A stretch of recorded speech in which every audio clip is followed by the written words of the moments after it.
Hello viewers, இந்திய தொடருக்கான நியூசிலாந்தின் தலா 15 பேர் கொண்ட ஒருநாள் மற்றும் T20 அணிகள் அறிவிக்கப்பட்டுள்ளது. ஐசிசிஐ T20 உலகக்கோப்பைக்கு முன்னதாக இந்தியாவில் சுற்றுப்பயணம் மேற்கொள்ளவிருக்கக்கூடிய நியூசிலாந்து அணி 3 ஒருநாள் மற்றும் 5 T20 போட்டிகள் கொண்ட தொடரில் விளையாடி வருகின்றன.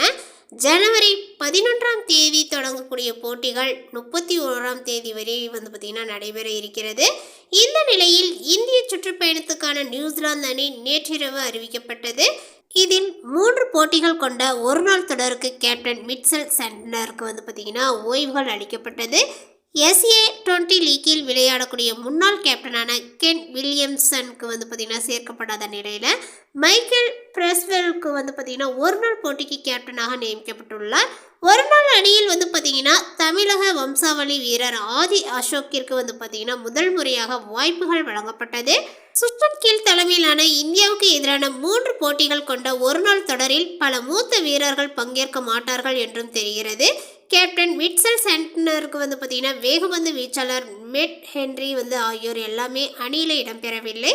ஆனாலுமே Devon Conway, Daryl Mitchell, will young இவர்களெல்லாம் பார்த்திங்கன்னா நிக்கோல்ஸ் உள்ளிட்ட அனுபவம் வாய்ந்த வீரர்கள் பார்த்திங்கன்னா இடம்பெறுவார்கள் அப்படின்ற மாதிரி சொல்லப்படுது. இந்த தொடருக்கான அணிகள் அறிவிக்கப்பட்டிருந்தாலுமே T20 உலகக்கோப்பைக்கான அணி இன்னும் பார்த்திங்கன்னா அறிவிக்கப்படவில்லை. ஜனவரி மத்தியில் அறிவிக்கப்படும் என பார்த்திங்கன்னா எதிர்பார்க்கப்படுகிறது. சமீபத்தில் நியூசிலாந்துக்கு எதிரான மற்றும் ஐசிசி T20 உலகக்கோப்பைக்கான அணி அறிவிக்கப்பட்டது. ஆனால் ஒருநாள் அணி அறிவிக்கப்படவில்லை. மைக்கேல் பிரஸ்வெல் கேப்டனாக இருக்கிறாரு.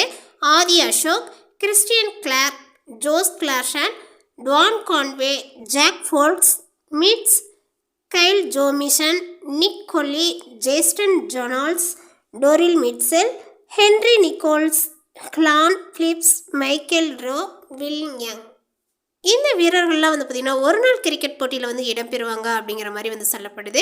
இந்த தகவலை பற்றி நீங்கள் என்ன நினைக்கிறீங்க? உங்களுடைய கருத்துக்கள் என்னங்கிறத நோட்டிஃபிகேஷனில் போடுங்க. மேலும் இது போன்ற பல சுவாரஸ்யமான புதிய தகவலுடன் அடுத்த ஒரு வீடியோவில் சந்திக்கலாம். தேங்க்யூ.